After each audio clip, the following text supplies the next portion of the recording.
Good afternoon, I'm Devin Michael with the 7th program in the Limwalkers series concerning work ethic certification for high school students.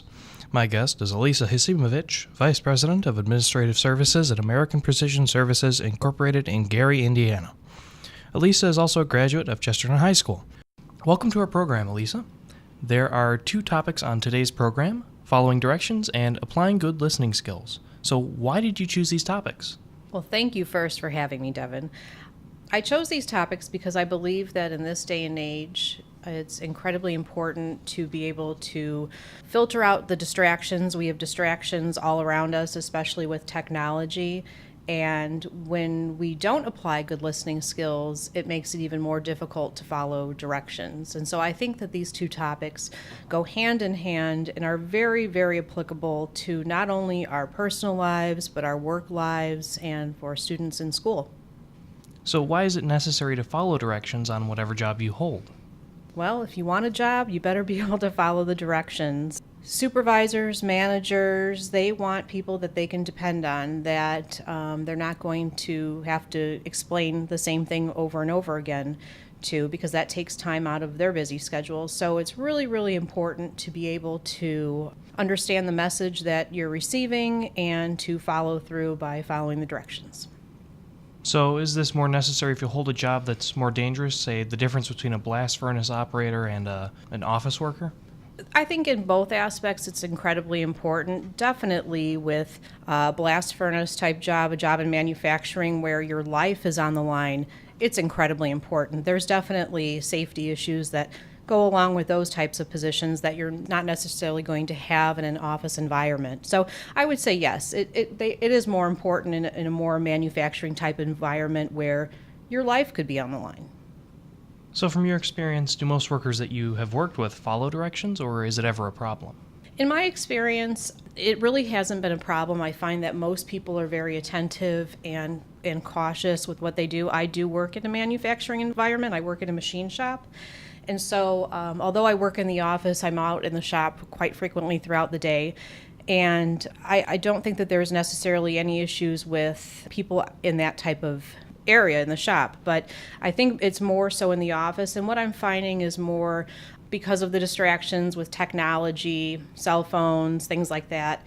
People are more able to become distracted and not follow directions because they have a hard time tuning everything out. If an employee consistently doesn't follow directions, could it lead to them being fired? Absolutely. Typically, you don't want to fire someone. Depending on the severity of the issue, you wouldn't fire them on the spot, although some cases do require that.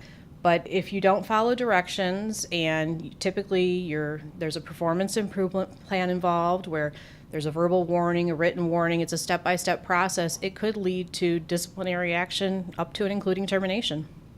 If you don't apply good listening skills, could that be the reason you aren't following directions? Absolutely. Absolutely. I think that's definitely the first step. If you apply good listening skills, more than likely you're going to be able to follow directions.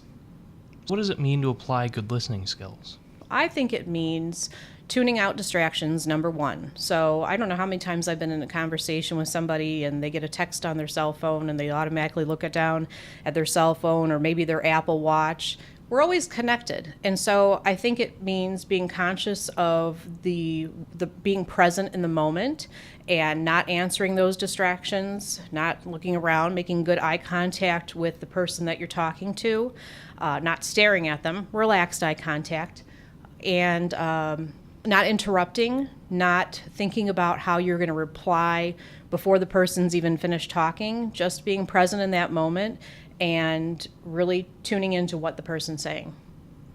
How can someone acquire good listening skills to begin with? Is it something that can be learned? I think it starts in childhood. I think in schools and in your home, we're taught as children to listen and follow directions. There's a time for bathroom breaks, water breaks. We're taught this as children, and so it's kind of just being conscious of that and going back to the basics. What did we learn in school? What did we learn in preschool about listening when someone's talking? Should students be working towards acquiring these skills when they're still in high school?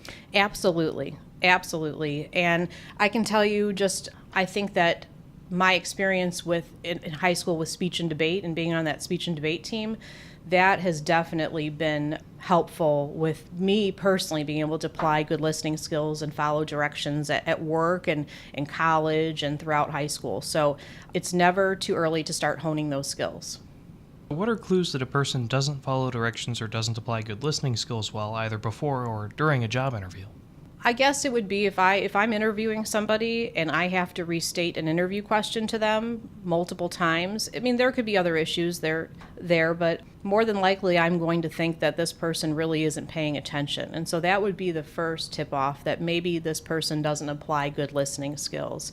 As far as following directions, it depends on if I asked an interview question, and let's say I asked what is one thing a supervisor in your past has criticized you about, and if they said, well, I didn't follow the directions, or I was unable to complete this task because I wasn't paying attention, that would automatically indicate to me that this person has some issues with following directions. On your job, do you come across people who don't follow directions or don't apply good listening skills? Occasionally, and like I said before, it's usually because of distractions. It's not that I don't think people can apply good listening skills and follow directions. Like I said, I think this is something that we learn as children. But as we get older, we get worse at it because I think we're pulled in a number of directions. So I think a lot of times people don't even realize or aren't even conscious of it. We're at work, we tend to get very, very busy. We try to multitask and do a number of things all at once. And a lot of times, and I've been guilty of it before, I am not really paying full attention to something that I should be paying attention to because I'm busy trying to finish something else up. Since you chose the topics following directions and applying good listening skills, how have they helped you in your career? Well, I believe that it's helped my communication. I believe that just simple tasks such as note-taking, that's one thing that I know that in this day and age with technology, everybody has iPads in school, or most people have iPads in school. It's encouraged to use those. It's encouraged to use computers, and they're great tools. But the process of handwriting notes has been proven time and time again in study after study to be the most effective way to solidify ideas in our brains. And so that is one thing that I really learned in high school and that I've honed in college and in my work life is taking notes, because then if you're listening and you take the notes, the handwritten notes, and that's helping to solidify those ideas in your brain, and then you restate what it is that you wrote in those notes, that further solidifies those ideas and also allows time for clarification with the other person. Is this what you want me to do? This is what I wrote down. So I think those are some things that I do typically that I learned back in school and I've applied to my work life that have helped me be successful. What is the overall importance of these two work ethics? Like I said, it's not only just work, it's in your personal life. It's to be able to do your job. I mean, if you don't listen, if you don't follow directions, you're not really doing your job, and then you're going to have some issues. So it's incredibly important to be able to listen to what someone's saying, actually hear what they're saying, and to be able to follow through with any direction that you're given, because your job is on the line. Like we talked about, if you're not doing that, if you're not following directions, it could result to disciplinary action up to and including termination, and no one wants to lose their job. Do you have any final comments you'd like to add about following directions and applying good listening skills? I think it's just we need to be more present in conversations with people, or if in the case at school, if you're watching someone or a teacher give a presentation, we just need to be focused on being more present instead of concentrating on all these different things or distractions that are going on in our lives. We're all guilty of it. I'm guilty of it. I know, we've all been in conversation or a lecture and you're staring out the window thinking about what you're doing later on today.